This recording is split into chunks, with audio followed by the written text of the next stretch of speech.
it's not going to be something you're going to want to use. You could use it if you turn the Okay, sound no wonder, I'm having a You, hard yeah, time. you could turn the I sound thought- off. Okay, It's on the facebook.com/BerwynIL. okay.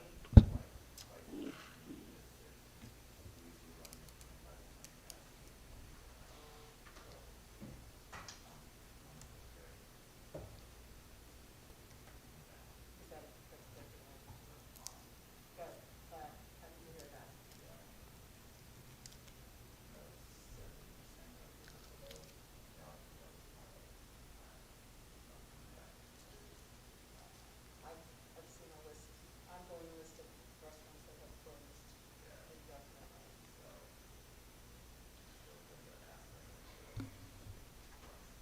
Awesome, I'm glad to hear that. It is 6:30, but I know we're missing people, so we'll just hold off.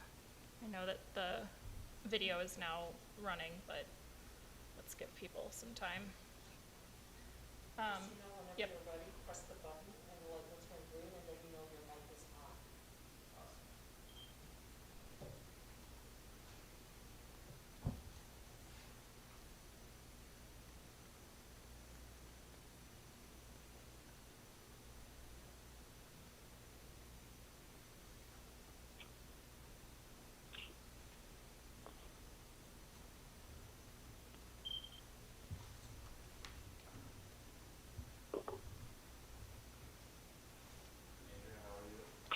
I'm doing okay. How are you? Good. How's the family? Family's good. How's Yeah. yours? Pretty good. How's Dad doing? He's doing pretty well, actually. Yeah. Better than I thought. It's amazing how we find strength in moments that we're supposed to be Mhm. Yeah. Yep. My apologies, I forgot to express my condolences to you as well. I guess that you're all related. I'll pass on to my wife more than myself. It was an incredible woman. Was just force of nature, and moments like this, you sometimes you wish that mind and body get the same treatment. And when mind is there, the body is not there. It's the pain you see developing being a little stronger. It's Mhm. very sharp, very witty, very formed, very and then her body was not there. It was like pain with a handicap. But better off for having known her. So Yeah. That's awesome. that's good. Yep.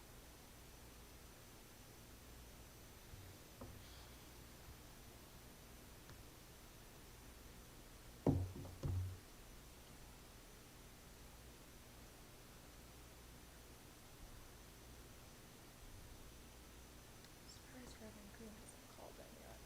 I'll send her a text.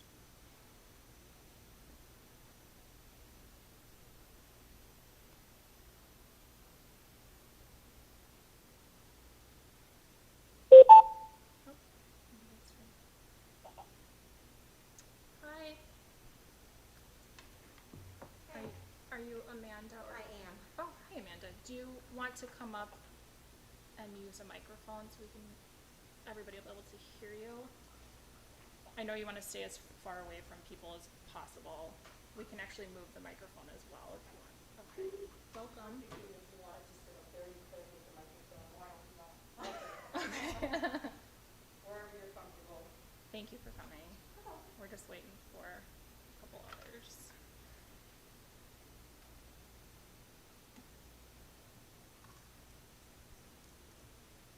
I don't know if that means somebody joined. Individuals are jumping on. Yeah, Nancy, are you still there? Nancy? Yes, I'm still here, Okay. yes. Reverend Green, are you there?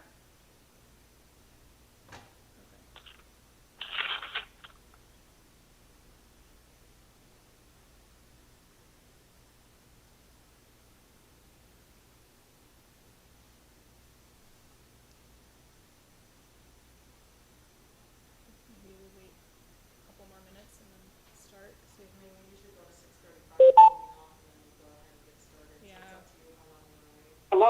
Reverend Green calling in. Hi, Reverend Green. It's Andrea. Hi, Andrea. Hi. Hello, everybody. Oh, Okay.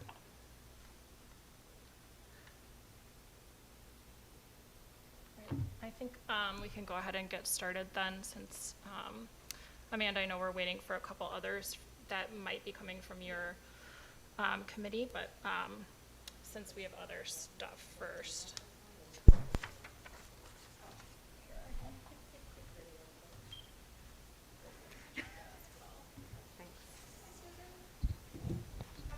Hi. Susan? I'm Andrea Monday. Thank you for being here. Do you want to take I it? would, because I'd like to, actually, I'd like to see everybody. So it's kind of weird to be facing this way. Yeah. So, You can come take a seat if you'd like, and then everybody will be able to hear you. she comes sit in the middle here, and then whoever comes in will slip right in. That's probably a good idea. I don't feel very distanced here, but. Well, we'll keep our masks on and we'll see how that works. You look okay. Okay, let's go ahead and get started. Reverend Green and Nancy, can you hear me okay? Yes, Yes, I can. Okay, great. I can. Okay, so it's 6:36, and we will officially get started. All right, so we are going to move on to open forum. We did get a couple of emails from the community. We don't have any community members here in person who weren't on the agenda, so I will read, we've got 2 emails, so I will read them and we'll have an opportunity to respond if need be. The first one is from a Sandra Cervenka. Apologize for anybody's name I get wrong. And she said, after listening to the Diversity Commission meeting, I have some comments and thoughts. All commissions need to have membership taken away from the direct involvement of the mayor and city council. While there are no indications of favoritism on any commission, there is always the chance that such things can happen and have taken place in the past. The commission needs to have funding and a defined role to play. I agree that having to bring allegations or issues to the Berwyn Police Department in person is a way to effectively silence dissent. There has to be a way to start the ball rolling online or indirectly to an independent office instead of having to go to the public safety building. The idea that it is difficult to assess if a candidate is bilingual is ludicrous. If a candidate is willing to lie on this type of question, they should not be considered in the first place. Thank you, Sandra Cervenka. We're going to cover a lot of that tonight in the meeting. Does anybody have any response? Direct response? No? Okay. Thank you, Sandra. And then here's an email from Robert Moorhead. Greetings. After reading a news article on a dispute between the Diversity Commission and the Police Department on anti-bias training, I wanted to share some concerns about this training. I am a sociology professor at College of DuPage, specializing in race, ethnicity, and immigration. My teaching in these areas includes co-teaching with faculty in our Justice Studies program. One of these colleagues was previously a police officer for 17 years and has decades of experience teaching bias and diversity training classes for police officers. From my research and collaboration with my colleagues, I would like to support the Commission's desire for in-person bias training. Online bias training is a joke and should be banned everywhere. However, more important than the method of delivering the training are the police department's leadership, policies, recruitment, and culture.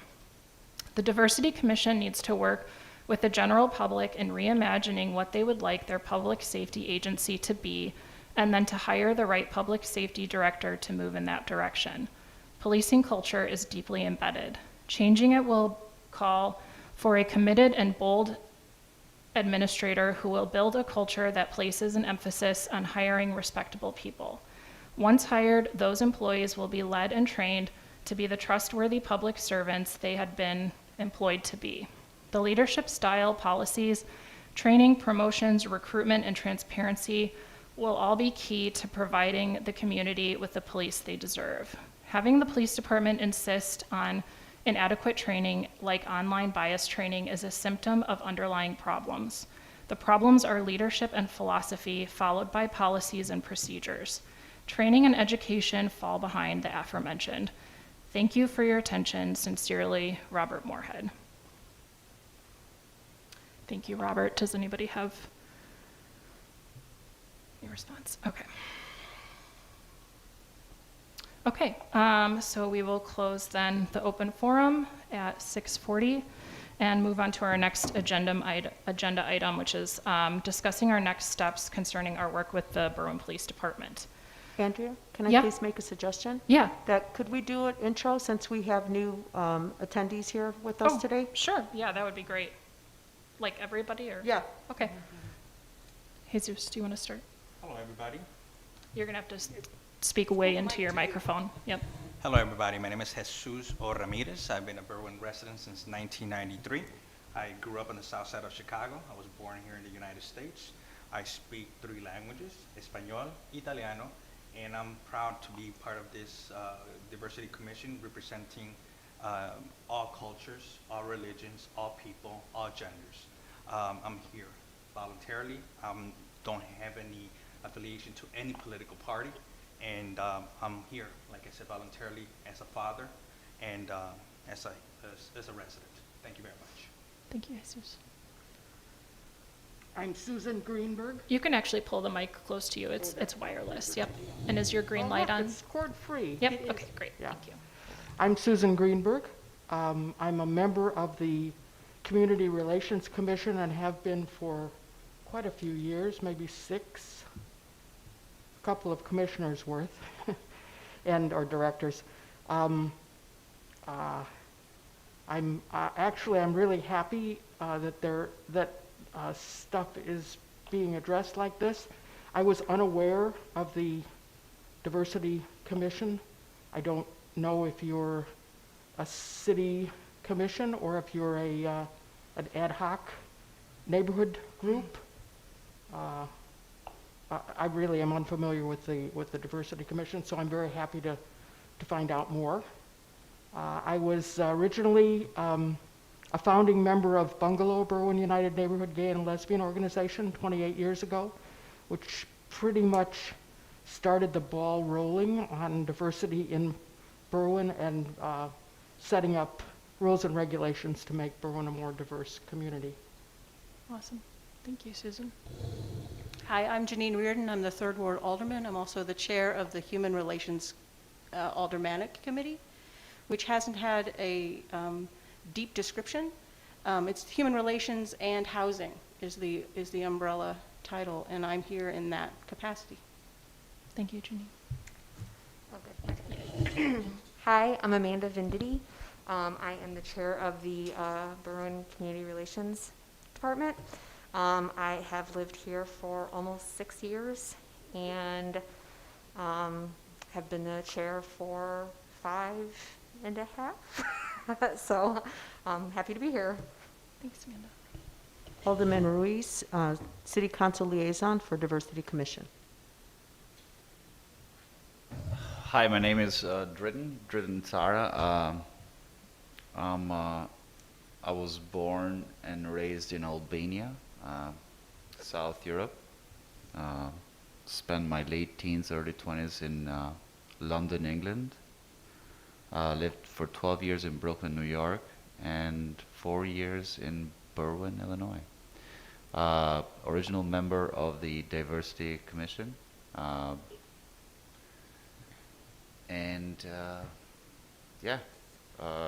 No agendas,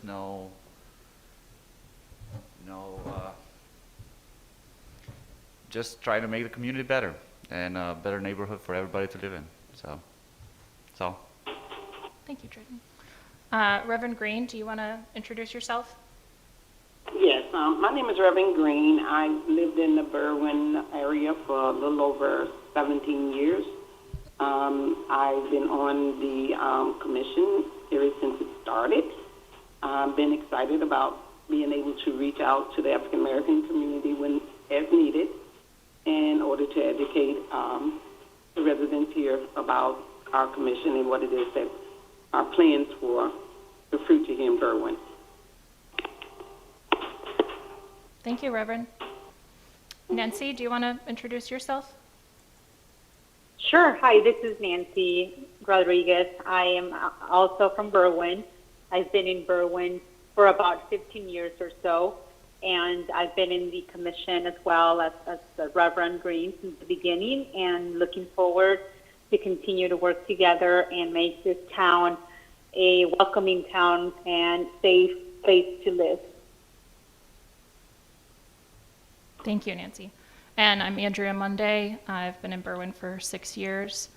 I came from Aurora, Illinois, 6 years previously, and grew up in the Zion, Illinois area.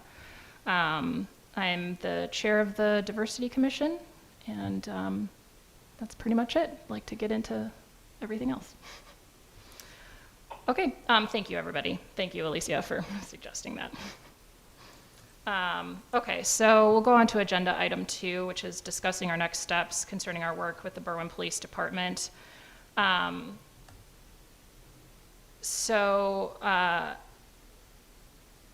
do we want to follow up on our recommendations?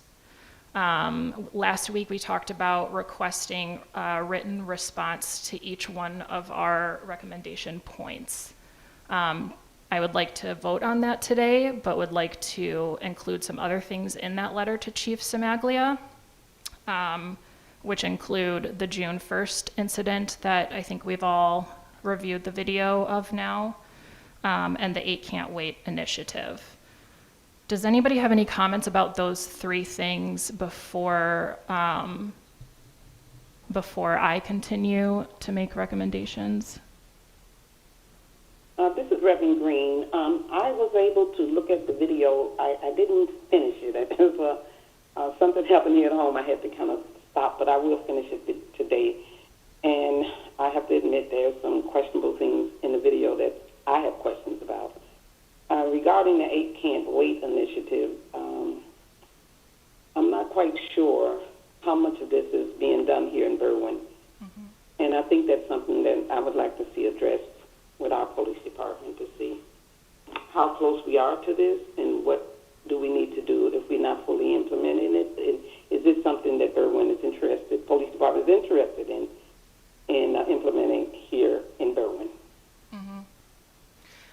So the Berwyn Police Department, either directly or through state law, they follow 6 of the 8, Reverend. Yeah. Yeah. There is a petition. I haven't checked lately on how many signatures it has. Last time it was over 500 for the Berwyn Police Department to implement all 8. Okay. So my question today is, do we want to address a letter to Chief Simaglia asking for the follow-up to our recommendations, some sort of explanation of June 1st and why citizens were allowed to roam with bats after curfew, and asking them to implement the other 2 from the 8 Can't Wait initiative, or an explanation of why they don't want to. That was what I was going to propose to include all 3 of those in our letter. Does anybody have different feelings about that, or want to take a different approach in any of these 3 items? Could I ask you to tell me which 2 are not being practiced right now? I don't know off the top of I have to apologize. I'm a little bit off my game because my mother-in-law passed away this week, or on Thursday. So I don't know off the top of my head which 2. I know it's 2 out of the 8. I can pull it up really quick if somebody else has comments. If I can add, Jesus Ramirez. Jesus, can you pull your microphone closer to you, please? If I can add a comment regarding the 8 Can't Wait, many cities around the country already have established all 8 Can't Wait. My question to Chief would be, why hasn't Berwyn done all 8? If the 8 has been done by many, and I'm going to say literally hundreds of cities around the country. That's one. Regarding the June 1st incident, I saw the video. I'm not defending the police department, but also I'm not gonna say something negative. That day, or those 3 days, June 1st, 2nd, and 3rd, I was in Seattle, or near Seattle. I saw everything that was going on in Cicero and in Berwyn. I had family literally a block or two away from the incident, so even though I was far away, I was scared for my family, my kids, so they live here in Berwyn also. So watching the video of police officers taking pictures with certain residents, they were, like I said, my personal feeling, they were in a catch-22. They were against the wall. They had to protect the city of Berwyn. At the same time, you had these residents from the city of Berwyn, from my city, acting the way they were acting to defend the city of Berwyn. So the police department either had to just smile and take a cheese for that moment, so these people didn't get riled up as they were already riled up to get whoever was coming to the city of Berwyn, or just get, take the picture, go home, get off of Cermak Road. So yes, I still want a response why the Berwyn Police Department didn't tell these people, my residents, our residents, my neighbors, go home. Do not take things into your own hands, in your own manner. We here, the Berwyn Police Department, are here. Go home. We don't need you with sticks. We don't need here with bats or even guns, even if you are concealed carry. Go home, because that could have caused a bigger situation on both sides. Either whoever was going to come to Berwyn and loot, and or somebody who would have caused more panic from the Berwyn residents.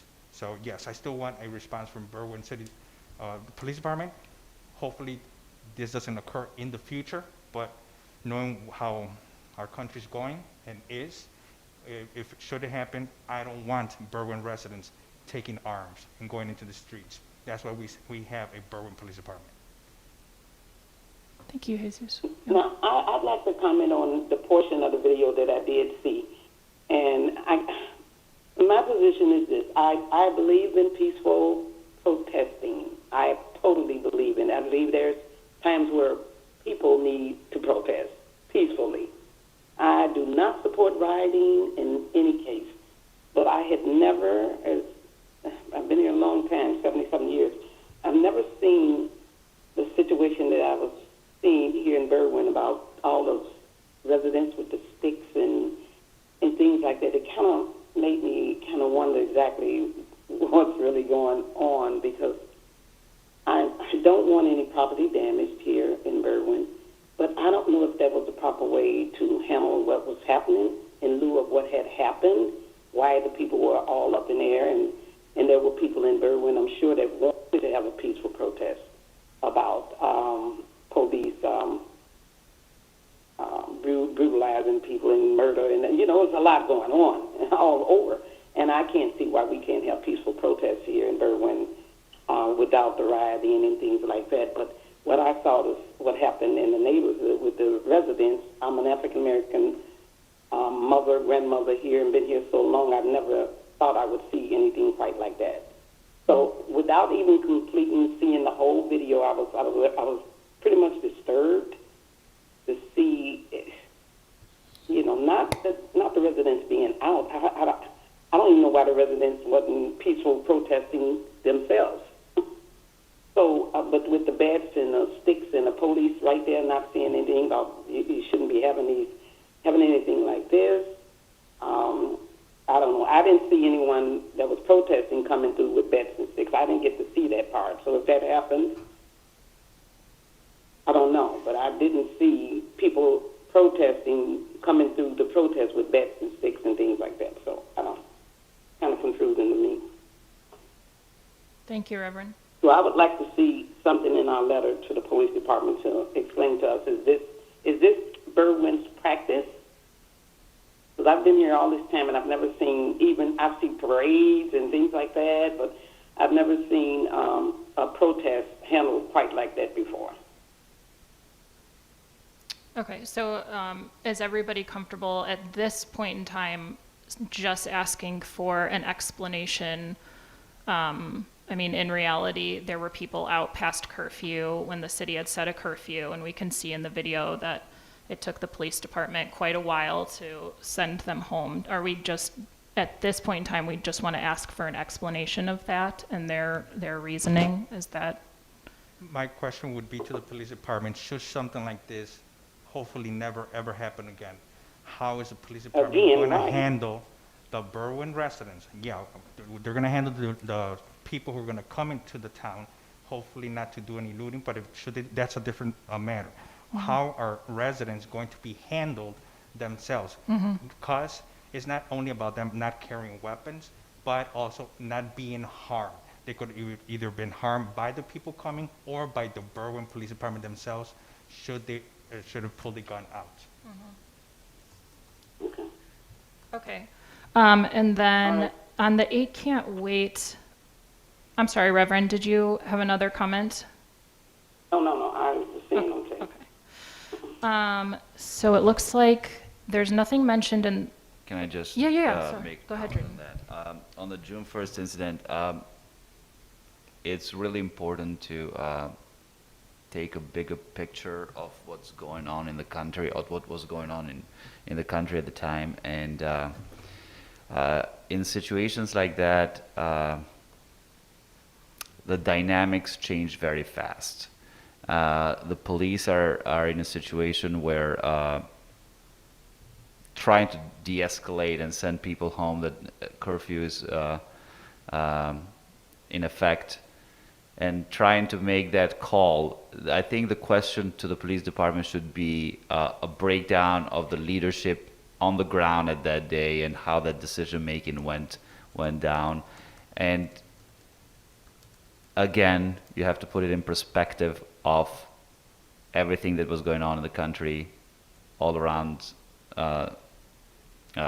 towns like ours and even bigger cities where crowds were gathering. And so keep in mind, the situation was not an isolated situation, just Berwyn, was all over the country. So I think the question has to be the leadership on the ground that day, and what were they thinking? How did they come to the conclusion to allow the citizens to be out there for that long, and what was their thought process?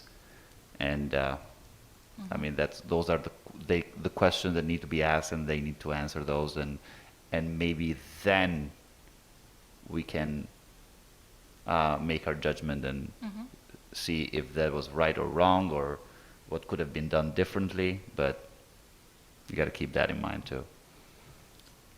is everybody comfortable with that? Nancy and Yes, Reverend? This is Nancy. I agree with Kaiden. I think it's a good idea to ask. I think it's more importantly, the question we can probably ask is, what game plan do they have from here on? Hopefully it won't happen again, but you can go off of that. I mean, I think it's important to know if they have a game plan, if they have some type of some order, some ways that they know it's not going to happen again, that they know how to handle it better. So it's probably a good idea to find out if they have something in place where they can, so we know that the residents are safe. More important than what happened.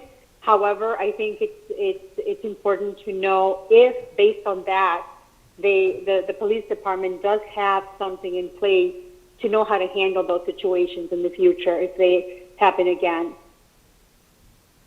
Yeah, that's a great point. Thank you, Nancy. And also, I would like to make sure that we, as a commission, understand, at least I want to be clear on my purpose on this commission, is that a strong message should be sent about acceptable behavior. I don't think that what happened was an acceptable behavior. And if this is going to be an acceptable behavior, that needs to be, we got to find out, is this the way it's going to be done? Or is this the way it's done? Mm-hmm. Is it, you understand what I'm saying? It's not, I'm okay with trying to find out what the plans are going forward, but why did this happen like this? Mm-hmm. Is this okay? Is this time okay without any, I guess, well, for me, part of my, again, being here is to bring this to the attention of the police department, that I don't think this is acceptable. And yes, find out what the plans are next. It has to be a plan. Apparently it wasn't now for this, because that was not police protection as far as I'm concerned. It was police working with citizens that had bats and they was in protecting their property and what else could have escalated out of that. You know what I'm saying? I just don't think it's, the behavior was acceptable as the police department. Yeah. Thank you, Reverend. I agree with you. I think it was alarming to see how many Black residents were posting on Facebook groups that they were scared, and that was my big concern, was that whatever the intentions were, and I think that those are important to get. I agree with you that it can't be acceptable when you have a specific group of people that were scared, whether that was the intention or not. And, you know, I'm not here to say what anybody's intention was, but it's not acceptable to me to see so many Black residents be scared. And I understand it, because how do you tell a good guy from a bad guy with a bat when you're allowing a bunch of people with bats out on the street? You know, I don't want to come to sinister conclusions about how they were going to decide that. Is everybody, so I think we're going to ask for an explanation for what happened and their thought process and their leadership on that night, and and then also how are you going to handle this going forward if this happens again? Is everybody in agreement on that? Yes. Okay. Yes, I agree. Yes, Okay. I do as well. And then on the 8 can't wait, so there's nothing in Berwyn policies that require de-escalation.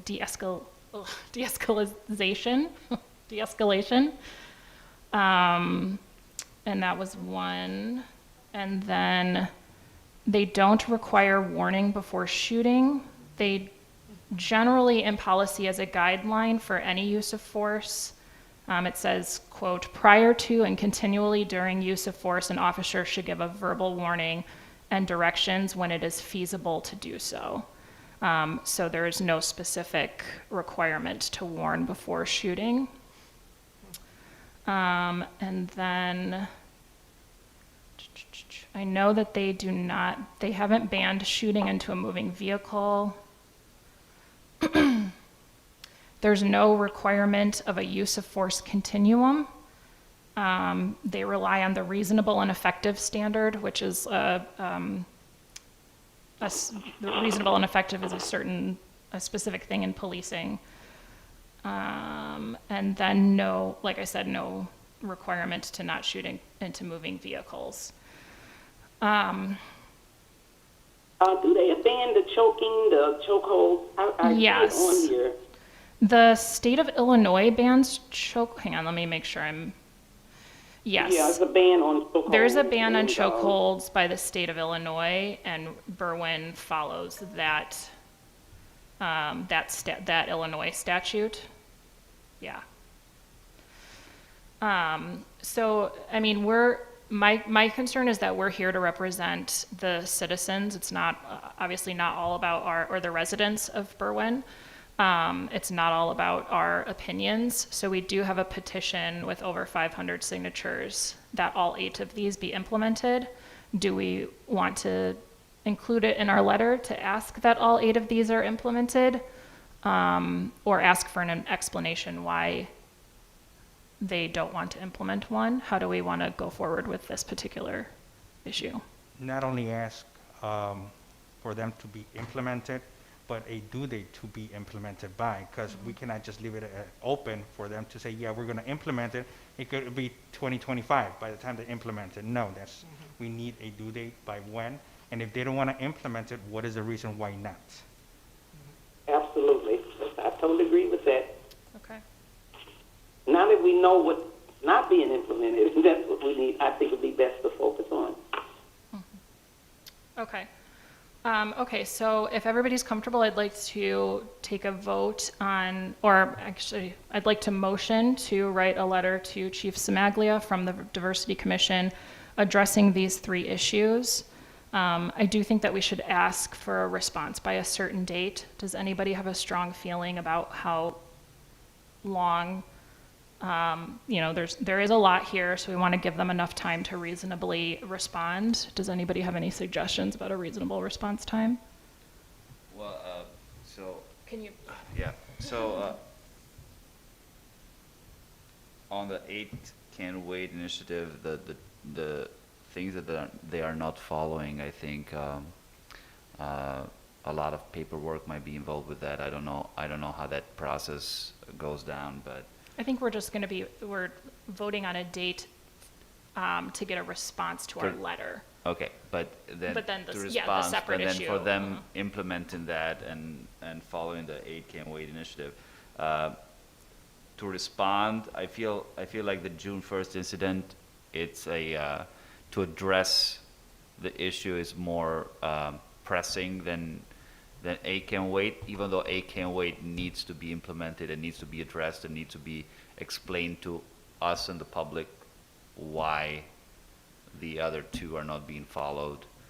But I feel like the June 1st incident should be addressed to the whole public, us included, Okay. by maybe a month, A month? Okay. yeah? Right. Yeah, so I agree. I was going to suggest for our next meeting, since we meet every month, would that be? I think it's reasonable to request a response by the time we have our next meeting. I agree. I think even if the response is, them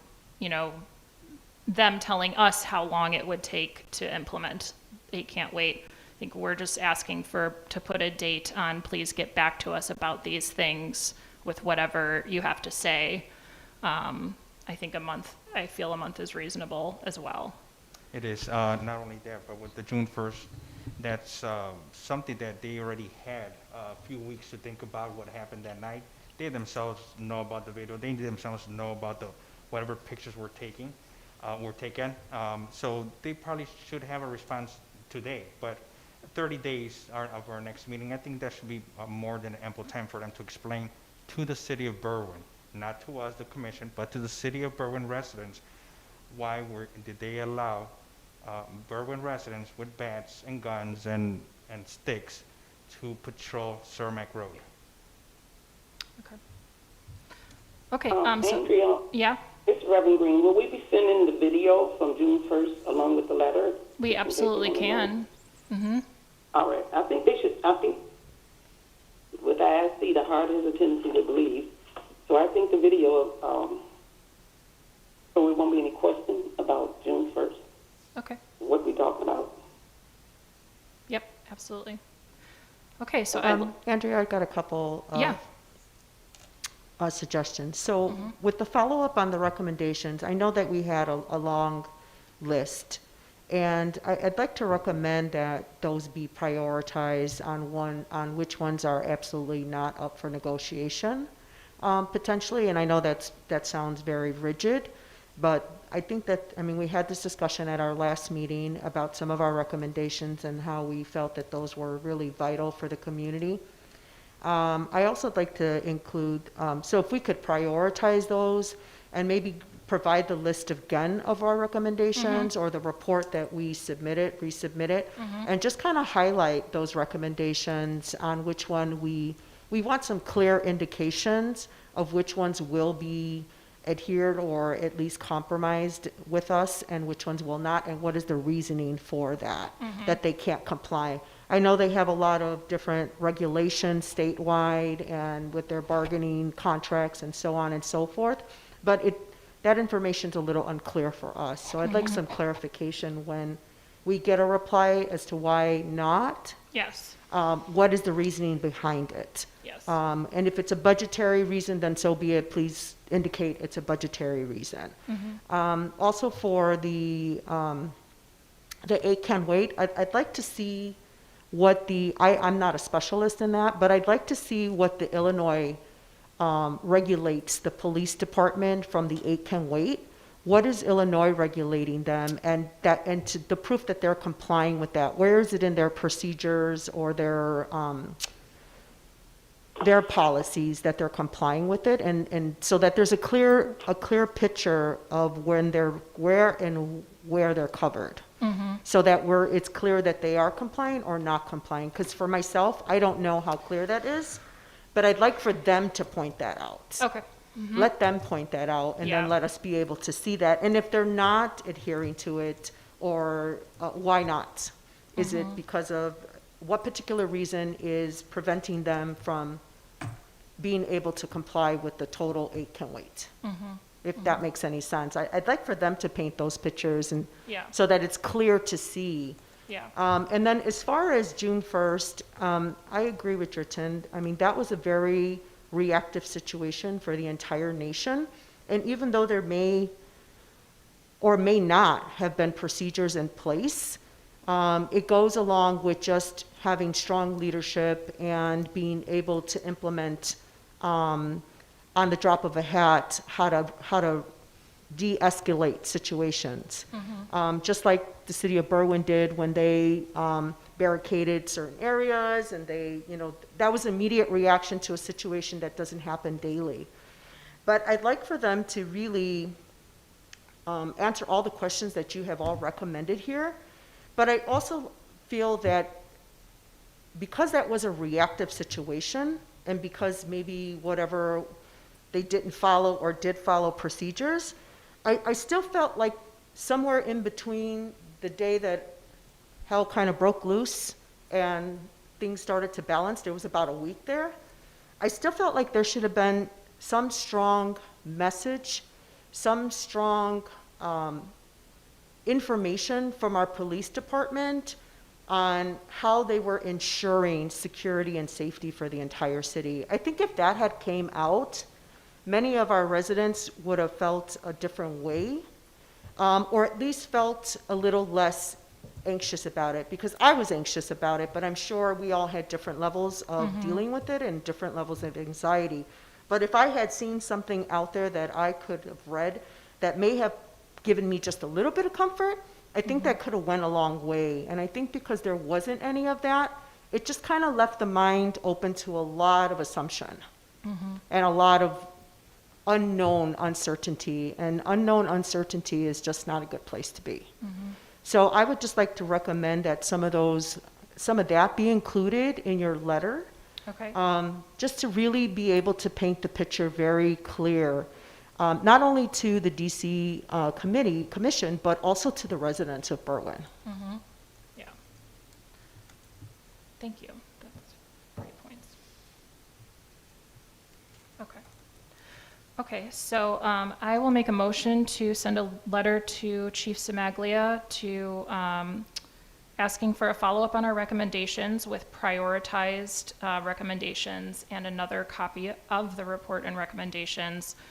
A response about the June 1st incident to lay out leadership, thought process, game plan, communication for that night, and then also plans for if this happens again, and then also asking for them to break down the 8 Can't Wait initiative and where they comply and where they don't, and to lead us and tell us where those things are in their policies, so we can have a better picture and an explanation for any of the ones they don't comply with, since the chief did send a letter and say that they complied with all of them. So let's get a breakdown of that.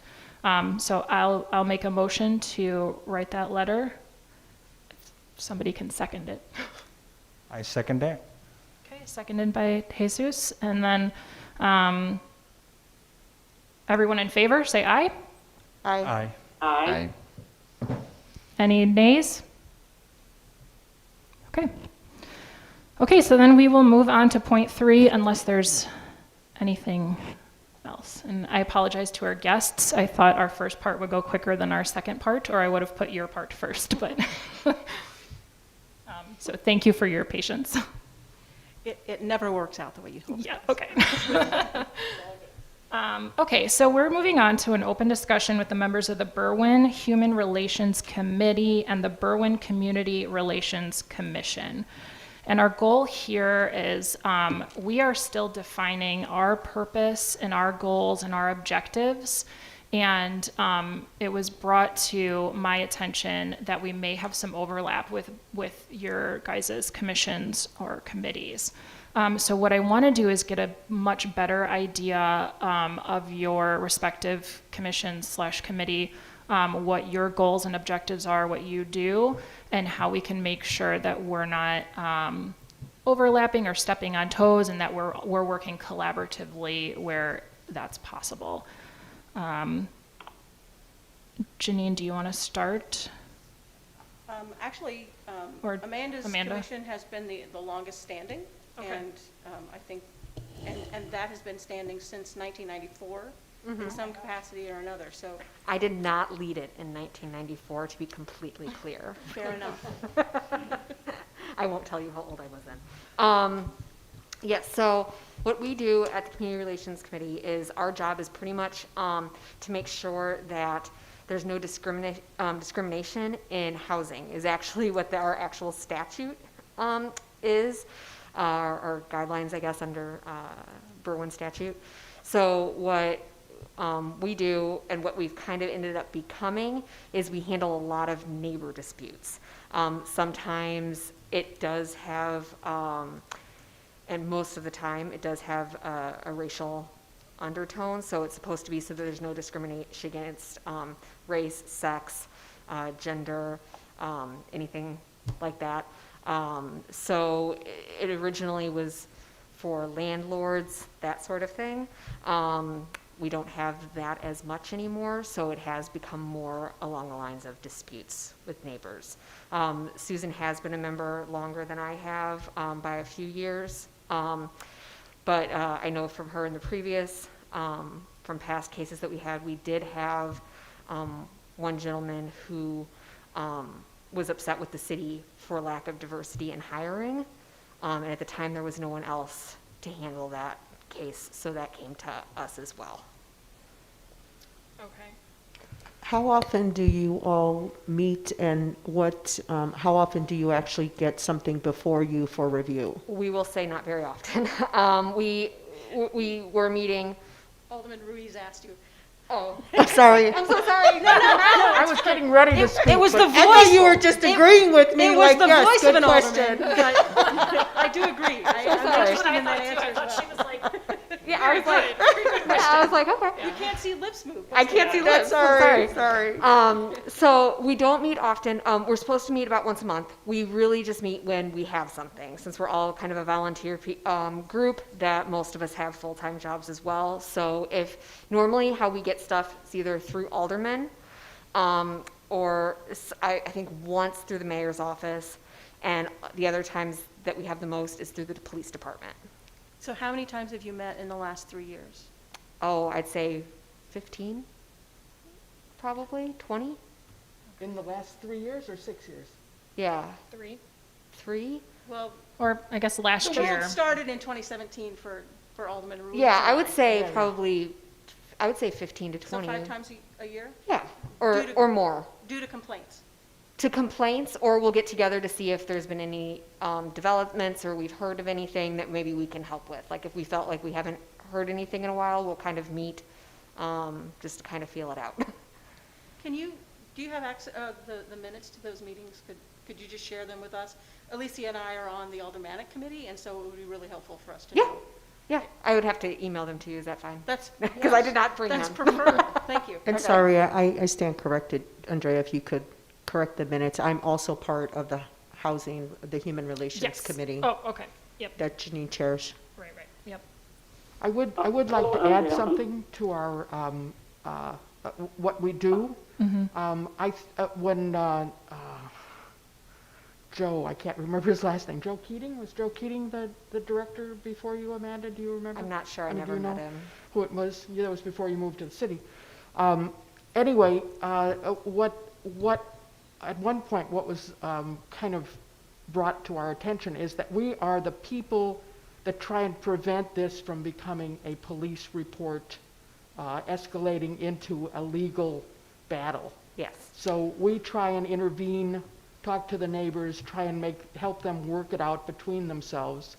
And oftentimes it's a case of, what you're doing is actually illegal, and you really shouldn't be doing this, and you don't want to have the police come and give you a citation. So stop this behavior. Okay. With the race or sexual orientation. I'm sorry, Those were Andrea, primarily the interrupting. cases. I'm not sure who is reporting. Is this the Community Relations Committee or the Human Relations Committee? Community Relations Commission. Oh, human, okay. Community Relations Commission, yep. Okay, all right. So Susan, so do you all have this direct communication with the residents, or who exactly communicates with the residents as Usually- follow-up or investigation or? I have actually never talked to in the neighbor disputes. We've had lawyers and police officers who are part of the commission, who know the neighborhood, maybe know the neighbors, somebody who lives down the block who's a police officer in another community, just who to be knows clear, how not to Berwyn who knows how to police speak to officers. people in an authoritative way to get them to listen, but as a neighbor. So it's primarily, we don't go in force. It's usually one person who's involved enough in the community that they go as a kind of a representative of the community and of an understanding of the law. Seems like that's what it seems like our approach for selecting someone to talk to the neighbors. Okay. And we've had really good success, except in one case where there was no law being broken and the neighbor refused to be nice to his neighbor because it came from outside instead of the neighbors talking to each other. So it sort of blew up in our face because the commission got involved because the neighbors were afraid of their neighbor and they didn't want to talk to him directly. That was the only unsuccessful situation that I can remember. So it has evolved, this is a question. You can't see the question on my face. I have a question on my face. So it's evolved into mitigating neighbor-resident disputes, right? Yes. But that isn't where it started, right? Correct. Can you, what is the history of your commission? The history was supposed to be if you were being discriminated against in housing. So it was supposed to be about fair housing. Okay. So if a landlord was not willing to rent to you because of your race, ethnicity, sexual orientation, anything like that, then you would come to the commission, and that would be the first stop. Okay. In preparation for this, I went to the ordinance, and I know that it was originally done in 1994, I think as a result of a federal lawsuit and a similar criminal lawsuit, but it was adapted in '09, and that's currently what's adjudicating you. For the protection of the public health, safety, and welfare, and for the maintenance and promotion of commerce, industry, and good government in the city, to secure to all persons living or desiring to live in the city a fair opportunity to purchase the housing part, right? But it was originally not just about neighbor disputes. It was ensure that our policies were non-discriminatory. Does that fit with your understanding? We have, I believe so. We have not, since I've been director, we have not been approached to go over anything that was policy related Sure. in Berwyn. Thank you. Thank you. Yeah. So I'm intrigued by the history of how y'all started and what the evolution over 20 years has been. Not quite 20 years. So I'll dovetail here about the Human Relations 30 years. Yep. Committee. 26. 94, 04, 14. This is, You're better at math today. it's like 26 years. Yeah, 26 years. It's a long time in the course of a city's life. The Human Relations Committee was created by the mayor when he redid the aldermanic committees. And so a title was named for the commission that includes myself, Alderman Ruiz, and Alderman Avila. And the three of us have met primarily on the sexual harassment policy that the city enacted in line with the state about 18 or 22 months ago. And so the housing aspect has been, as you said, primarily individually, the three of us doing individual neighbor resolutions. But we haven't been focusing on the bigger policy issues about how the city functions. And when we started to have this larger conversation and I started to recognize the at least title overlaps of what we do, I was sort of excited that the three entities could get together and actually parse out what we understand to be our slice of the pie so that we can work together for a better Berwyn. And I think Alicia and I share a conviction and a passion that Berwyn can continue to be better generation after generation. And so whatever work I can do with that in partnership with you all, I am inclined and invested to do. So if you have any questions about the committee, the two of us can answer those. Does anybody have any questions? I just want to make I don't know if it's a question or a comment. I appreciate knowing about this committee, or commission, I'm sorry. Like, I was not a realtor, a loan officer for 13 years, and I was here in Berwyn.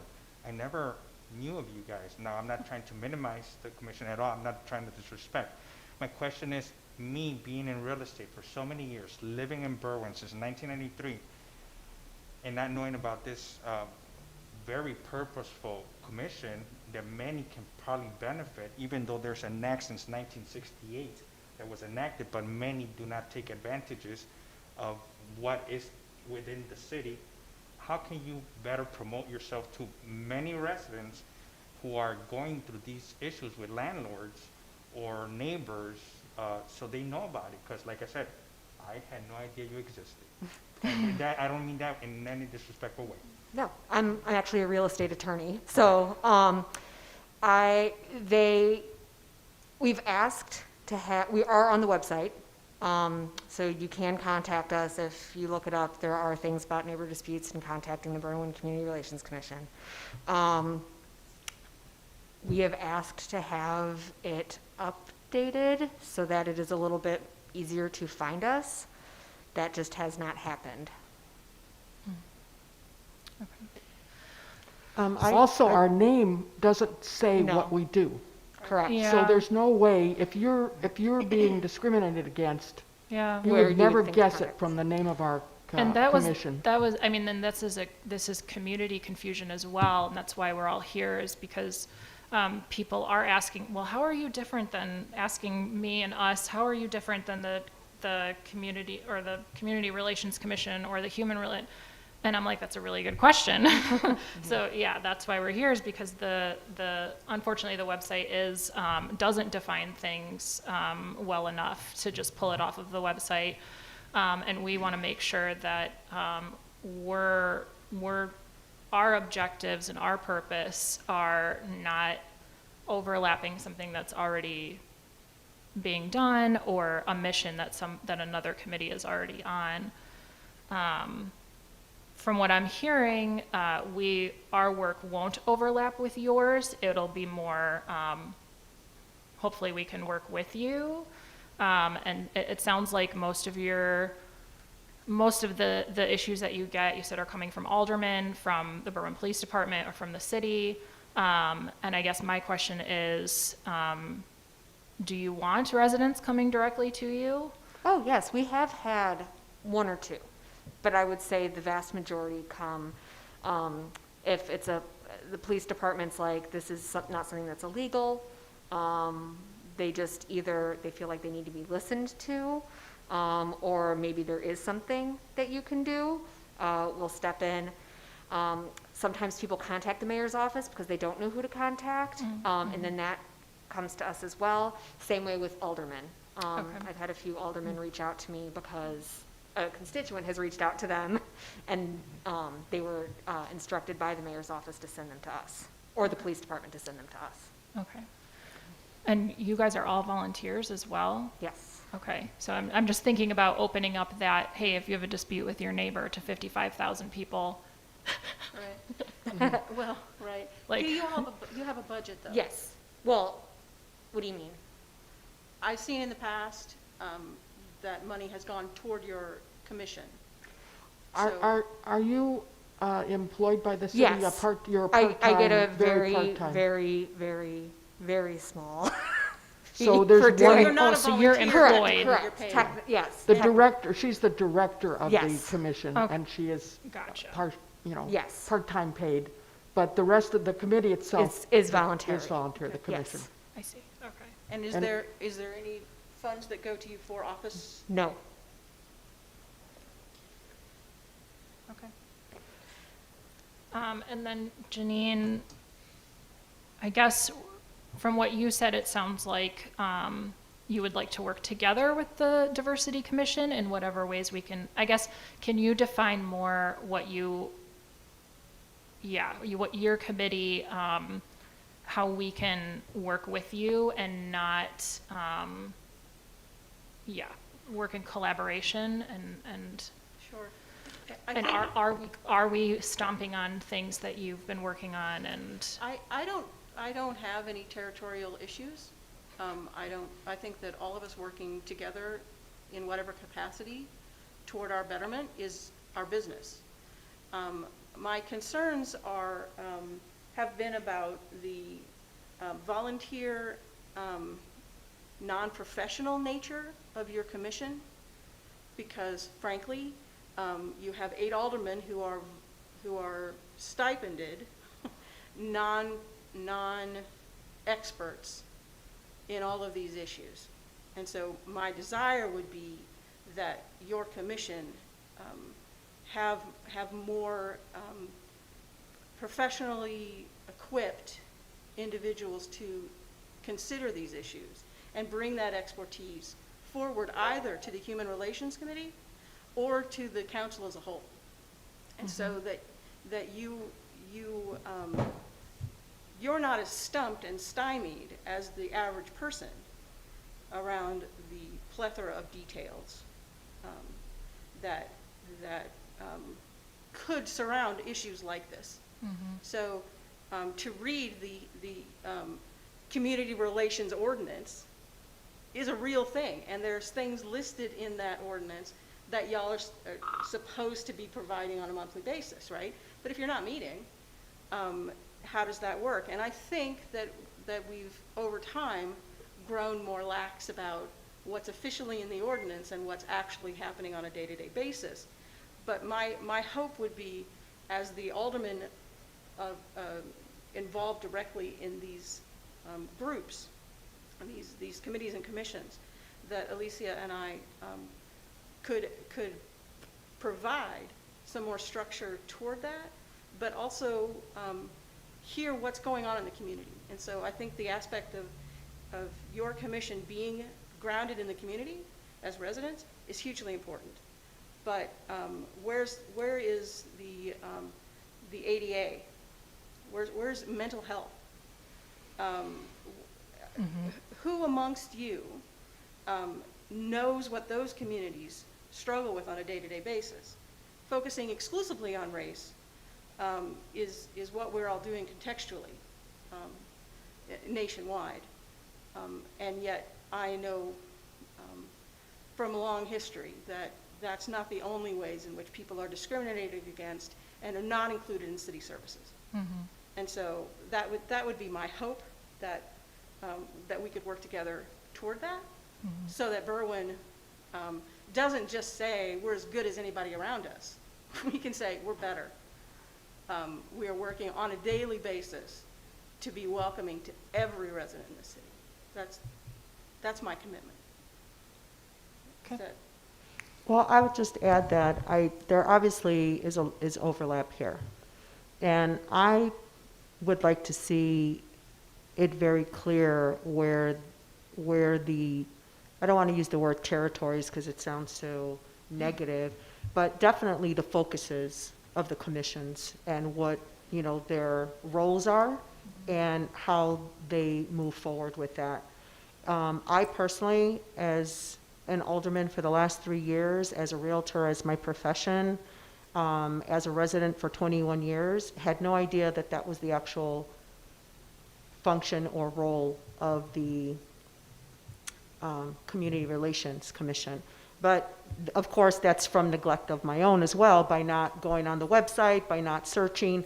But I have inquired with different individuals of, where do I send this? And then just saying, well, we don't have anything.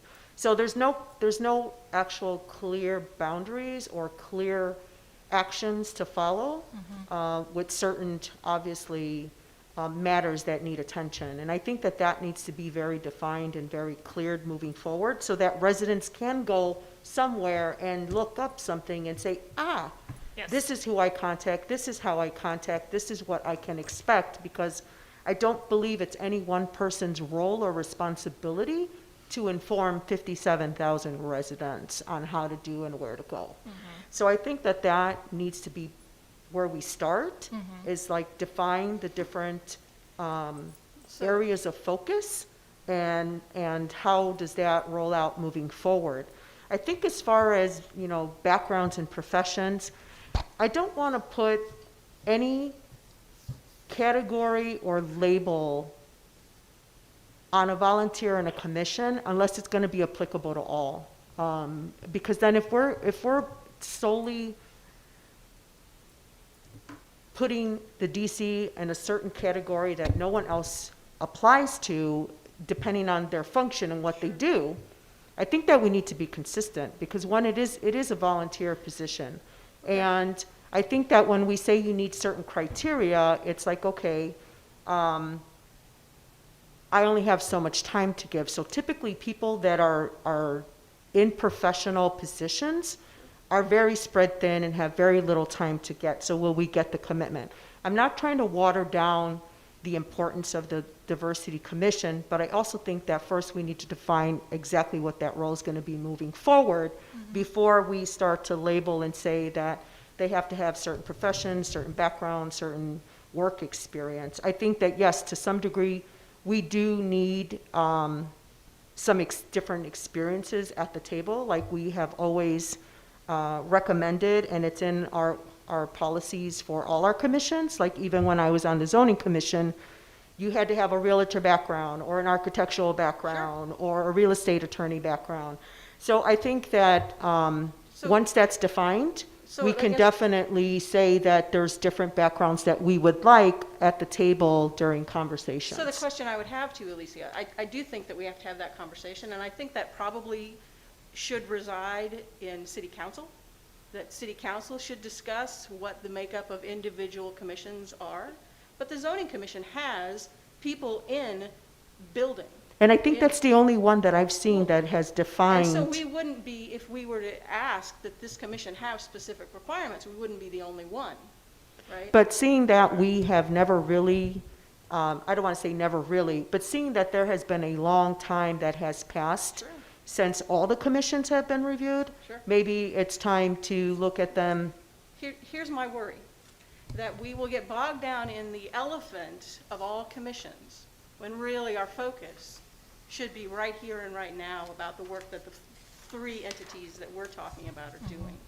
And so I fear that if we started to have a conversation about who actually participates in the Police and Fire Commission, I think that's a quagmire we'll never get out of. And if we can't address this group until we've addressed that, well, then we've just given up already. And so I would push back and say, we could be the second commission. That has requirements. that requires that people have some expertise in these issues, because they're not simple, and they're not things that you should just throw yourself into hoping that by tomorrow you guys are going to be up to speed on all of these issues. And the reality, I'm deeply impressed with your entire commission, who has thrown themselves into learning how to do this work over the last year. And you were not given any training by the city, and that's shame on us. In the issues, or at least in the vocabulary about the work that surrounds the issues you've been looking at. So I think waiting Excuse for me, others this to is do Reverend it- Green. Who's speaking? That's Which commissioners? That's Alderman Huh? Alderman Janine Reardon, and she is Okay. the chairwoman of the, I'm sorry. Human Relations. Human Relations Committee. That's For right. human relations, okay. That's right. The Aldermanic Committee. But I'm listening, but I'm kind of like, you know, I wish I could be there so I can be looking face to face, but I just can't right now. But Sure. I'm listening to what you're saying, but I'm thinking about how I came to be part of this commission and my expertise that I bring to the table.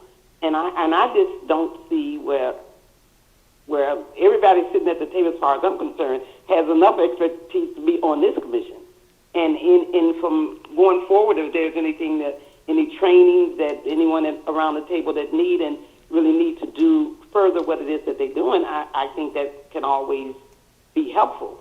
But I don't think there's a person on this commission that's not equipped to handle what we've been handling already. So I'm surprised to hear Well, that's a real strong requirement from others that Well, Reverend, because a lot of work has been put in this committee, in this commission thus far. And I think everybody there is an expert in their own fields, and they bring that expertise into this as a community representative. Now, if you want all professional people there, it may not necessarily be a community person, because it's an expertise in being a community person. Living here 15 years, you've experienced quite a bit. So I'm just listening, and I'm saying this is sounding a little bit different from what I signed on for. Can I just It'll quickly take some make, trainings now. I have a problem with that. Andrea been mentioning that, but I'm thinking it's coming from within the commission itself, or who we are now, instead of from the outside suggesting that these are the things that we need. I'm going to quickly jump in, and I'm going to agree with Reverend Green there. Alderman Janine, correct? Yeah. Okay. I'm going to go back and address your initial remarks about expertise.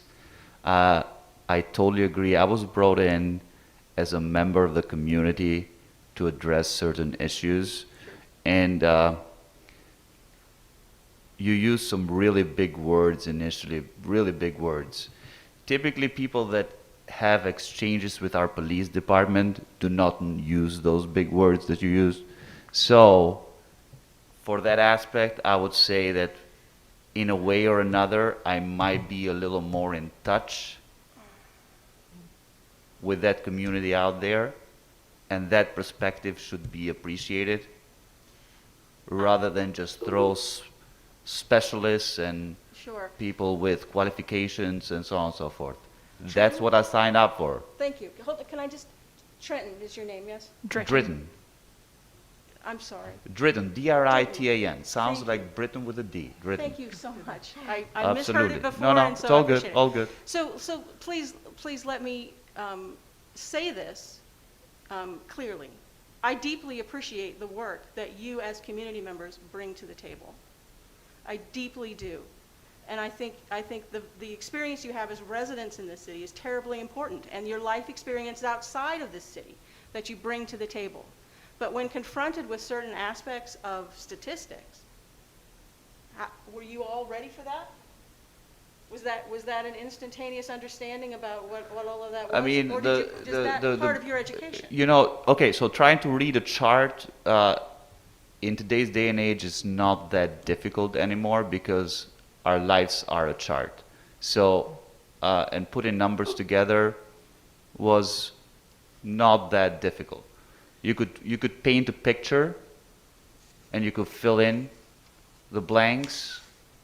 At least that's what I thought. There was, during our initial meetings and how we took this on and what we took this on for, I thought everybody had a good understanding of what was going on. And I thought a really good job was done in recommending things. And now we live in a different world altogether, and we're pushing forward the June 1st incident and the 8 Can't Wait initiative. I think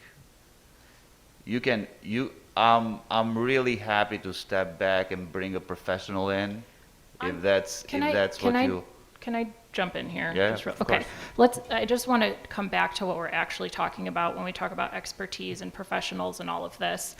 I have been looking at many other cities' diversity commissions and what, not that we have to be like any other city, but what their requirements are. And let me just read what the criteria that we're talking about here, or possibly considering, just so we're all talking about the same thing. So the criteria that I came up with based off of cities of our size and looking at a lot of other commissions like ours, well, for one, I want to say in my understanding, we are not a police oversight committee or commission, and that is not the only issue that I want to take up in this, and I think everybody feels the same way, that that's just a piece of what we want to do, but that's been what we've had on our plate completely this year. Is everybody in agreement with that we are not just focused on police? It is correct that this is not the only issue that we wanted to touch, but this was what was there at the beginning and has been prolonged. Now, if I can just comment one thing, with all due respect to Alderman Reardon, yes, it's correct that maybe a professional should be brought in, but we don't have a budget to be bringing in people who are professionals who are going to charge some type of, even if it's $1. And we're gonna be asking for funding too. We are made up of Berwyn residents. I can say myself, I'm a truck driver certain days, another days I'm a nurse helping deliver babies at a hospital. So just because I do certain works doesn't make me more expert or more educated than somebody who's working McDonald's, who probably has not had that opportunity to get higher education, but is just as intelligent as I am, or even more intelligent than me. Absolutely. And so here, let me just talk about here what we're thinking about asking and what it's common to ask for in commissions like ours. 4 members with training or experience in working in justice, equity, and human rights. I'm going to ask that we're all trained in anti-racism, so then all of us would qualify to be one of those 4. 1 member who has training or experience representing the needs of those with a physical or mental disability. You know, Jesus, you work in the medical field, you know, this could be a CE course for you that the city pays, you know, or we could find somebody who's a mental health specialist, or, you know, I'm sure we have a lot of mental health specialists in Berwyn who could be a great asset to this. 1 Spanish-speaking member, 1 member who has experience or training in representing the needs of the LGBTQ plus community. That's what we're talking about with experts. It's not that everybody has. Sorry, I have a question. So Yeah. a Spanish-speaking person, all they need to do is speak Spanish? We're just asking that the commission always have 1 person who speaks Spanish. Oh, but that's all they need to do is speak Spanish. That's the expertise. Well, I'm gonna be asking that everybody, so the other criteria is members must be trained or immediately receive training in anti-racism. And this is a class that can be taken. It takes about 6 hours. I think it's really important that everybody on the commission has the same foundation of language about talking about the issues that are going to be presented to us, that we have a group knowledge of United States history and the history of racism and oppression in the United States. I just think it's important that we all have a similar foundation so that when we're having these discussions, we know that we've all taken this training and we're able to communicate using the language that we've learned. And this is a very, I know I'm hearing the pushback about being professionals, and I don't want to exclude anyone. I mean, I'm a marketing professional. This is not like me. I don't have any specific training in this either. But I do feel like I want to be prepared for the very heavy issues that we're going to be given, that we've already been given. I want everybody to be equipped and have the tools to handle these issues, so they are not overwhelming. And maybe it's, Go ahead. Andrea, but maybe because I have never submitted my bio and the experience that I've already had, so I'm feeling a little bit ways here, because if you don't know what I have, but then there's requirements for me to do. I teach justice and equality and human rights, and I've been in the field of that for 30 years. So I don't know, but if you don't know that, maybe I should submit my resume or my bio or with something where people can understand, because it's sounding like these are things that you require. What if you already have these type of things? Yeah, Would that be? Reverend, it does say that members must be trained or receive training. So if you have been trained or you have experience, that's completely valid. And I actually think it's a great idea for all of us to submit bios so the community can read them as well, because they don't know us from Joe. Then that has been step one. I can send you mine tonight. I'm not against training, but it's just sounding like it's turning into something that I didn't quite sign up for. But I want to give as much as my time with this, but I'm kind of like, okay, So, if Reverend, you don't know some of the things that we've done, absolutely, on this commission has done, Reverend, this is that. Alderman Reardon again, and I just want to say that as an ordained pastor in the Lutheran Church and a hospital chaplain, I recognize your training. I recognize the depth of your own certification. And if I suggested that any of you do not come with your own experiences, I didn't intend to express that. I don't think that's true. But I do also think that you capturing what makes you important on the commission is equally important, so that the public knows that y'all come with more than just residents of Berwyn. You come with your experience and your certifications and your credibility. And that's deeply important for an active city. I know it's important, but I'm just saying, if you have some of these things, I think it needs to be put out there. Sure. It needs to be put out. I know I'm more than just a resident of Berwyn. Yes. Yes, I'm ma'am, more you than are. just a resident of Berwyn. Yes, ma'am. But this is what the requirement for me to be part of this. I'm a resident of Berwyn. And I've experienced some of the things that this commission has brought together to work on. So I've experienced that. And plus I have a resume and I have a bio and I have expertise in some of these fields. So I would like to kind of present that going forward for me. And then any other training, I love training. I train people. I'm a teacher. Yeah, and we're I not, train people. sorry, Reverend, this is. Well, I don't have in training, and that's not the pushback. I'm not pushing back on education and learning. But when you talk about history and things like that, yes, I would like to know more history, and I would like everyone to know more about our history and how all of this came about. I would love to be part of something like that. Great. Thank you, Reverend. This is Andrea. And this, I think we should also remember that we're not just talking about us. We're talking about, we're setting the foundation for this commission for years to come. And so in having these criteria in here, and I just want to make sure everybody does notice that it says training or experience. We just want, in order to have all of our groups represented, we just want to ensure that, or at least this is my feeling and what I've researched, is to ensure that that continues to happen in the future. This is not a criticism or an interview for any of the current commissioners. This is the fact that we're building this commission from nothing. And going forward, what do we want to make sure is always represented at this table? And so, I mean, this is what, I'm also going to be asking for 9 members. We're currently 6.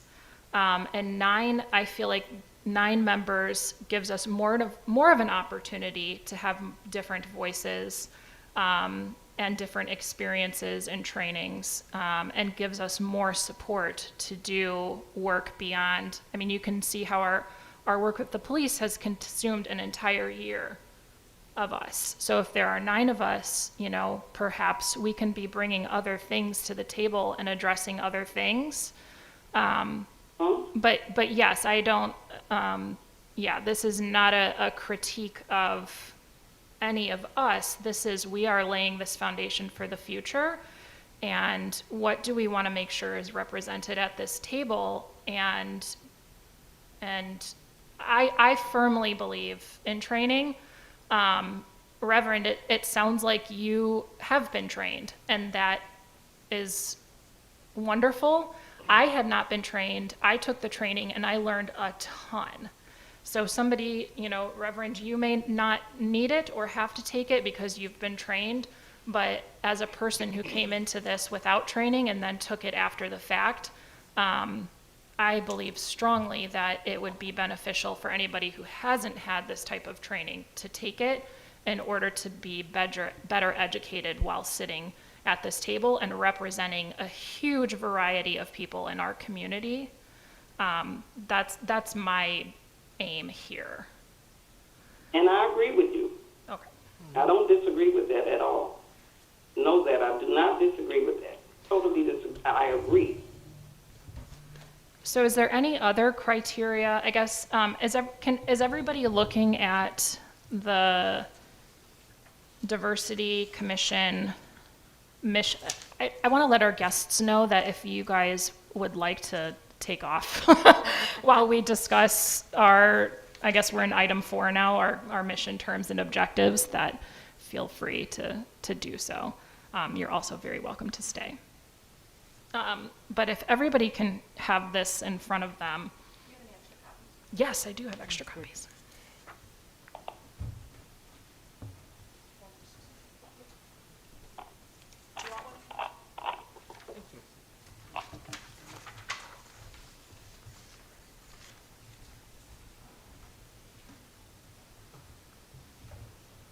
Okay, I'm going to read this if that's okay with everybody, since there are people who are participating at home or watching at home.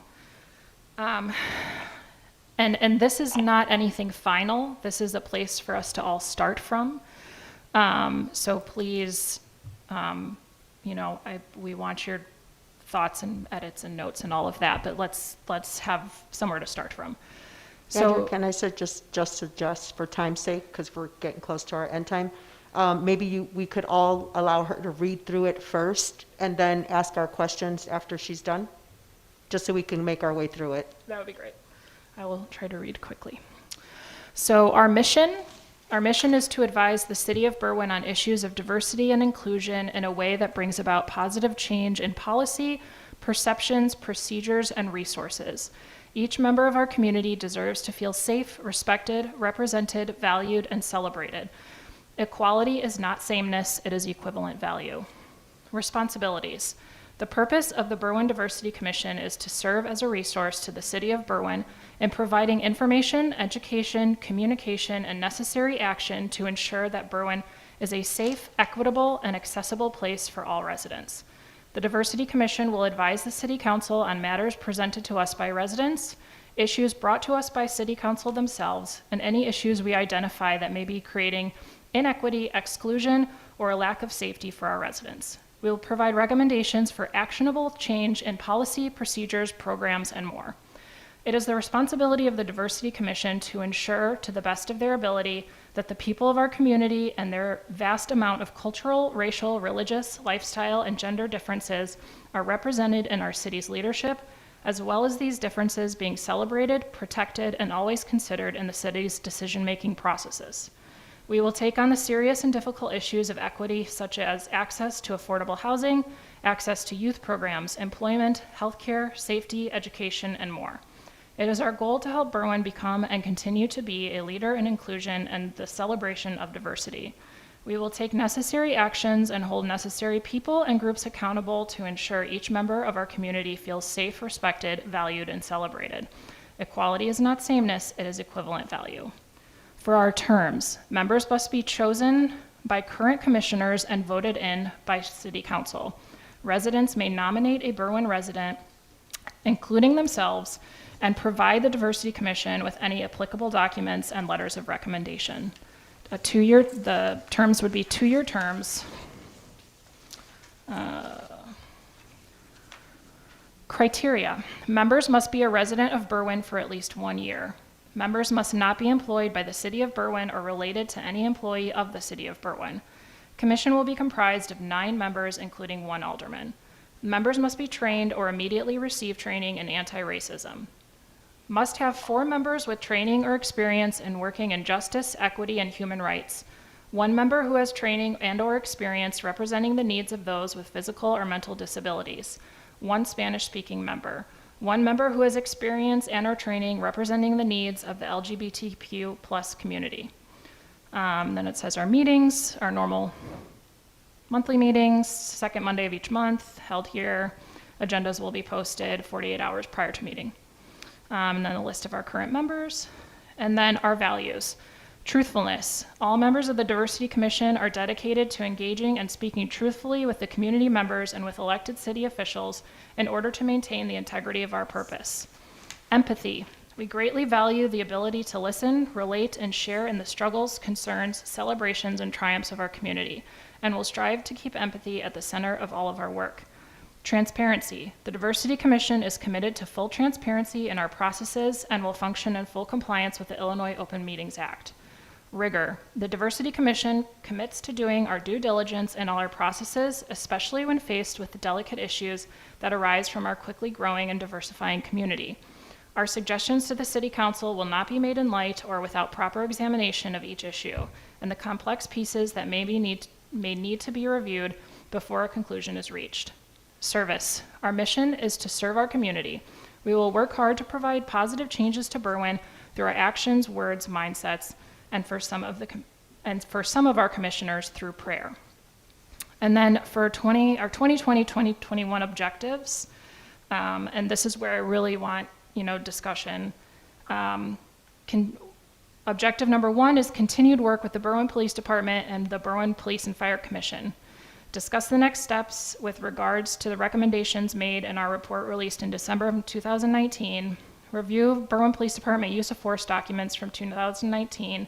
Evaluate, consult specialists, and decide if actions need to be taken to ensure the safety of all Berwyn residents.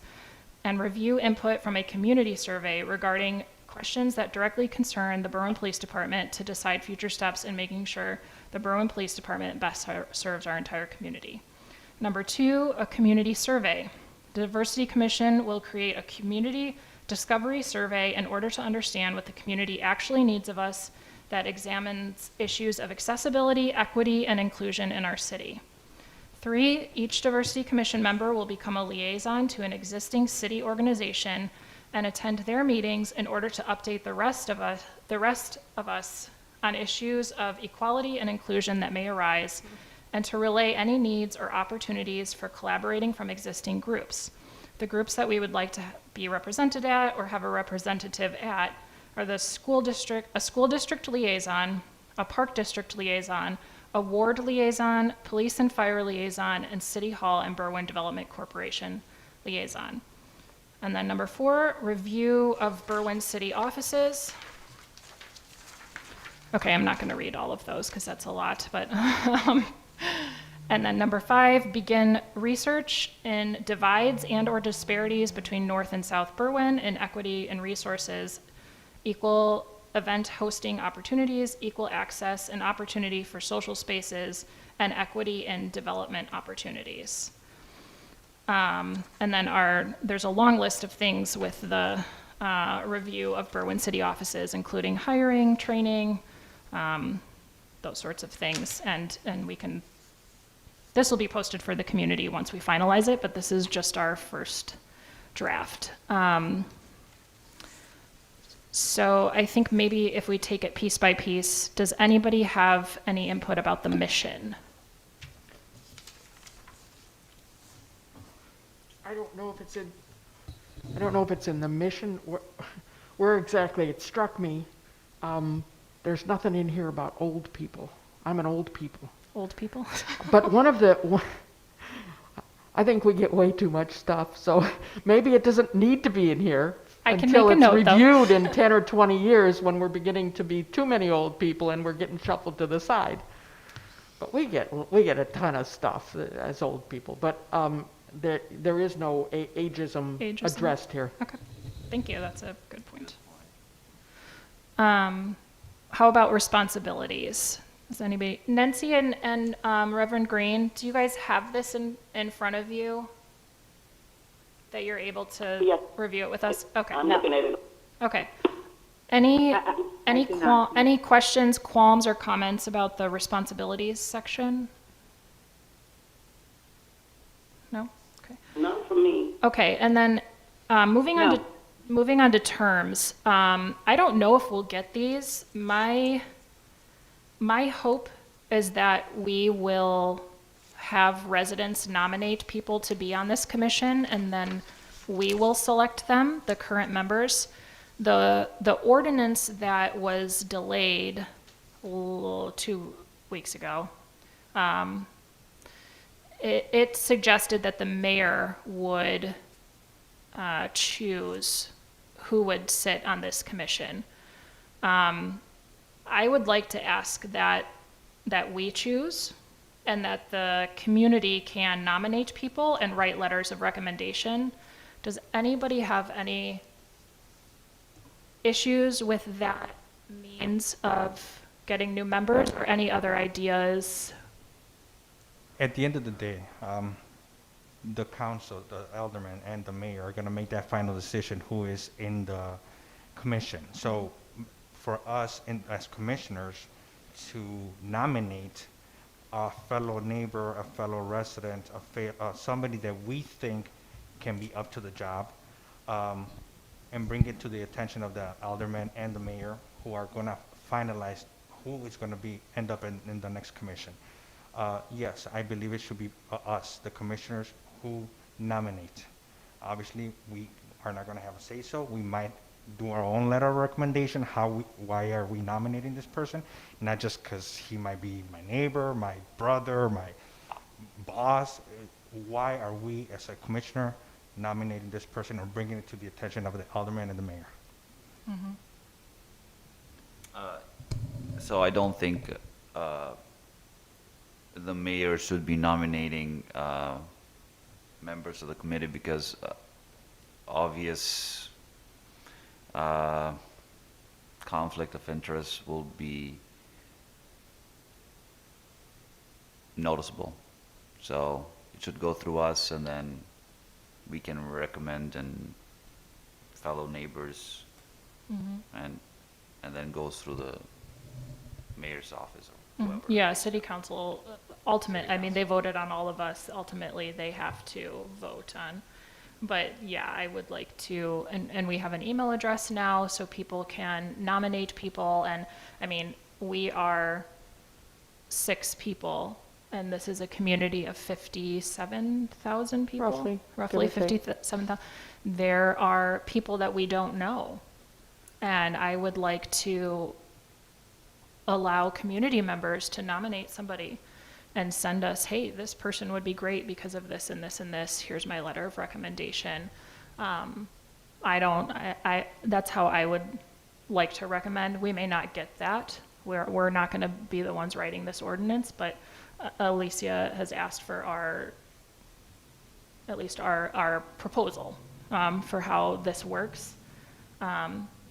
Does everybody feel, there's been recommendations also from the community that this be a voted in position. Then I feel like we have people who are raising funds to campaign, and that creates its own issue. That's my personal feeling, but does anybody else have any comments about how new members are selected, and does everybody feel comfortable with recommending this this pathway. So I just want to add that, so if you all recall, when we first wrote our existence and what we wanted to be our foundation, our recommendation was for future members to be recommended by us. And meaning us, meaning the Diversity Commission, current commissioners. And then over time, from it going from us writing it and sending it in as a recommendation, it getting approved in that fashion, and then actually getting to the point of being codified, it changed into what is typically historically done. And at that time, it was recommended and motioned that we wait for your recommendations on what the actual action items are going to be from the commission moving forward, is where we have left it. I believe in my mind, when I envisioned this, it was really representation of the people, by the people, for the people, with true transparency on, and very clear boundaries of it being a separate entity and being a recommending body to city council members. I would like to see that continue. I think that it's very important, but I would also like a very clear, here I am again with my clear actions and clear processes, because I think it's really, really important, and it's also really important for yourselves to be able to go back and say, we did this because this is how it's been designed and this has been the agreed terms, so that it removes yourselves from being biased in any shape or form. So I think that not only do you say this is how a person gets appointed, but that there's actually a process to follow, right? So, you send your application with A, B, and C included, so that everyone's submitting the same exact information. Otherwise, how do you confirm or assure someone that they were nominated, being compared to everyone equally, right? So I think that that's really important to include too, that when you talk about bringing on, future commissioners, how exactly that process happens and what is required of them in order to be nominated, and that there be a simple application that everyone fills in, completes, and submits the same information about themselves or whomever they're nominating, so that it's very clear that everyone was looked at equally. How does everybody else feel about that, having basically an application There could be a to uniform. give similar information? Taking out their Alderwoman Ruiz's. And it doesn't have to be an application, like tell us your Yeah, age, your but birth just date, and we at all least of that wanna know stuff. But you these definitely things. want, the same information provided on each individual, so Yeah. that they're compared equally. Yeah. Yeah, a uniform information sheet of what their background is, just what their history is. What is it that, why would they want to why would they want to be part of a commission? How are they going to better Berwyn? Not Maybe themselves, maybe a but the questionnaire. city of Berwyn. What are they going to do? Not just come here, sit down, and say, aye. No. What are they going to do themselves to better Berwyn? Okay. Nancy and Reverend Green, do you have any, are you happy with that, with us proposing that community members can nominate people and send in a questionnaire or application of sorts, and that we make our recommendations for who is on the commission? That sounds good to me. I- Reverend Green. Yeah. Okay. This is Nancy. I agree. I think we should be able to vote, since actually it's 6 of us, but voting is also an option. This was this group was put together organically, and therefore, obviously, Alicia had a background of each of us, and obviously we want to have a background of the people joining, just to have an understanding of where they come from, what they do, and obviously their goals as part of the commission. So I agree with that. Now, if the community knows someone that's interested in joining, I think we should all have the opportunity to. We're talking about being inclusive, so that's another way of being inclusive. And if they have someone that the community recommends, I don't see why that would be an issue for us. Great, okay. And then we have 2-year term on here. From my research, other commissions are generally 2 or 3 years. Does anybody have any strong feelings about terms being 2 or 3 years? No. No? I agree with 2. I'm fine with 2. 2? So do I. I agree too. Okay. Okay, and then we went over the criteria. Is everybody feeling okay with the criteria? And if you want to take a moment to read them again. And like I said, this will just be our recommendation. So city council and the mayor can kind of take it or leave it when they create the ordinance. But I do want us to be on the same page for what we're proposing. I have a question about your current member group is only 6 and you want 9. Do you currently now have someone who's representing the LGBTQ? We do plus not. group? We did, and we lost. That person moved out of Berwyn. Yeah. We did for a good, 6 months. Well, this was their first month not being here, being Yes, part of yeah. the commission, because Yeah. they just moved out of I Berwyn. noticed that it was included. I was just Yeah. wondering if I was missing someone. No, it's always been included. Yeah, it's in here as far as who you Can want. I ask just a question about the 2-year term? Yeah. Can it be recurring? In your mind, could someone be nominated for a second term? That's a good Or is it question. a single term? Nancy and Reverend Green, did you hear that question? Yes, I heard Yes. it. Okay. What do we think? Is it recurring or 2 years and you're out?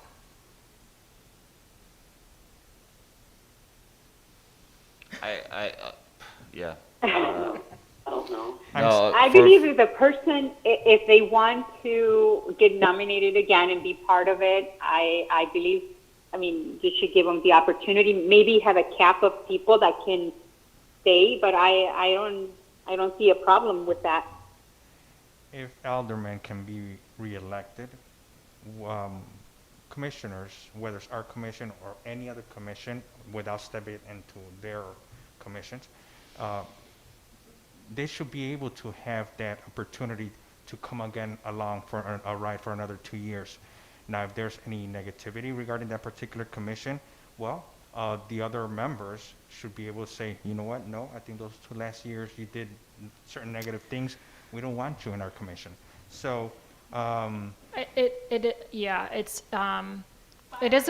It is a good question about how to address, if it is recurring, how do we address maybe somebody who just is no longer participating but isn't stepping down, or somebody who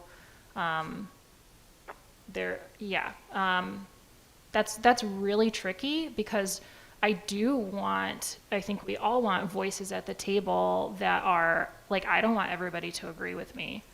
And so I certainly don't want us to say, okay, none of us like so-and-so, so here's the process for getting so-and-so out of here. So that might be something that we all need to think about a little bit more, about how we're going to recommend if it is 2-year recurring. And maybe we need some advice from, we're not reinventing the wheel here. There are lots of commissions and things about how to go about that.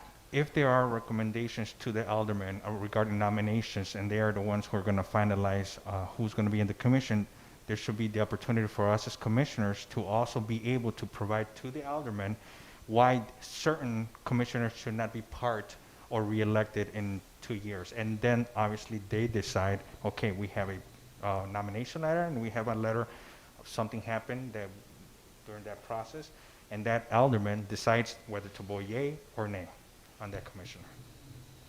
Well, I think out of fairness to everyone and to keep it as, equal as possible, that, you leave it open to reoccurring, but that person has to be part of the application process like everyone else. So see what new applicants or candidates that you have. And, you know, otherwise you have the same representation. And, I mean, there's so much,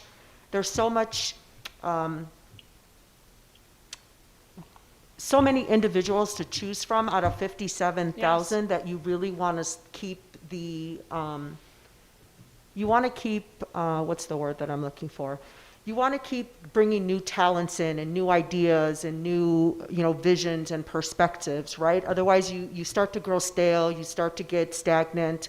And I think that if you keep, you don't have to keep replacing everyone on the commission, but when someone gets to their 2-year term, it's like, do you want to continue? Yes, I'm very interested. Okay, but we're also going to open it up to see who else is available. And then from that pool, you all decide who your list is that you're going to be sending to council for a final approval and blessing. I think might be the fairest way to do it, because other than that, I mean, how do you say, well, no, we don't want you anymore? You know what I mean? Right, that's my concern It's not Yeah, very a I fair know. system, you know?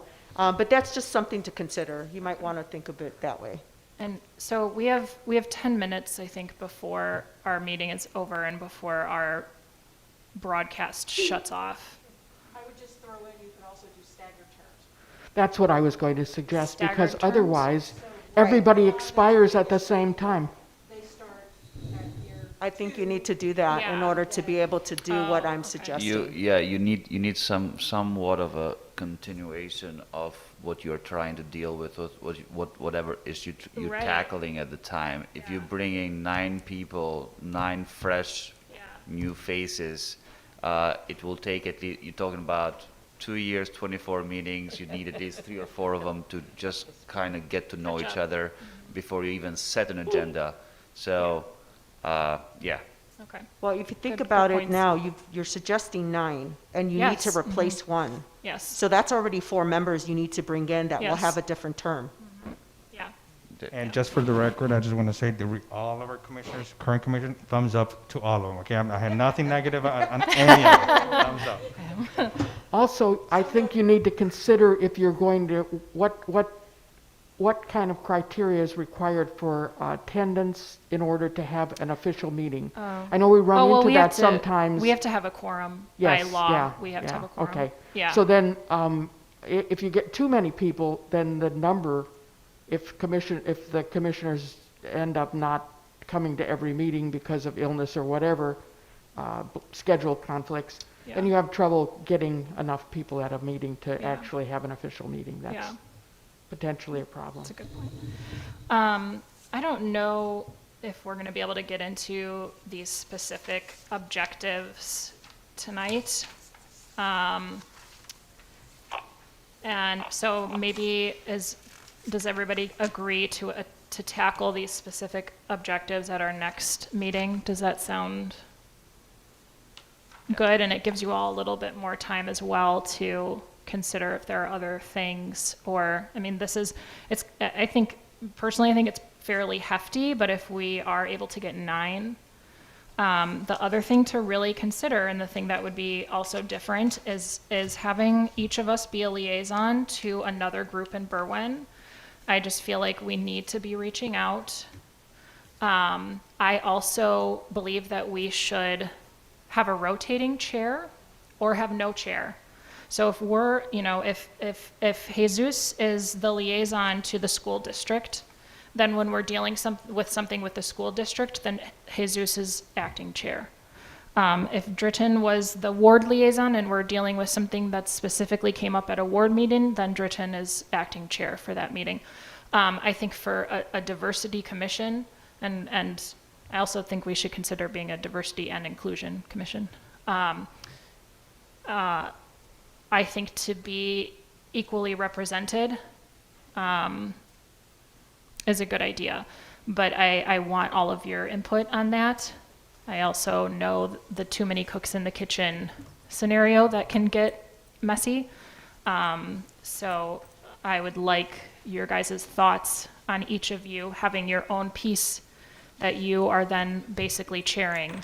And when an issue comes up in that arena, you're the one leading that conversation and bringing that information. So think about that. We can address that, I think, at our next meeting. Does that sound good? I'm okay with that. Next meeting. Yes, sounds good. Good. Okay. Does anybody have anything in closing before we didn't even get to point 5, which is discuss creating a community survey. And this kind of goes along with us reaching out to the community and really assessing what they want from us and what they need and the things that we're not hearing about as just 6 people out of 57,000. So let's reconnect on doing a community survey of some sort at our next meeting as well. Does anybody have any closing comments before we adjourn? Thank you for the committees and the commission too. Yeah, thank you guys so much. It's very nice to meet you and very nice to know that you exist. And hopefully more Berwyn residents know of them so they can, if they need their services, they know where to go. Just thank you for being here. Thank you for your time. Nancy or Reverend Green, do you have any, not to put you on the spot, just want to make sure you're heard if you have any closing comments? No, I think I've seen enough tonight. I just need to kind of Yes.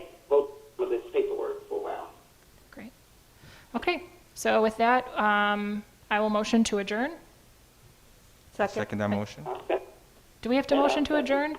I don't know. Yeah. Yeah, we do, right? Yes. Okay. And then seconded by Jesus. All in favor? Aye. Aye. Okay, adjourned Aye. at 8:26. Thank you, everyone. Thank you. Yes, thank you, Thank you. everybody. Bye-bye. Bye, Nancy. Bye, Rev. If you hold the button down, and then let it go. So it turns red, then it's off. Come on, baby, go red.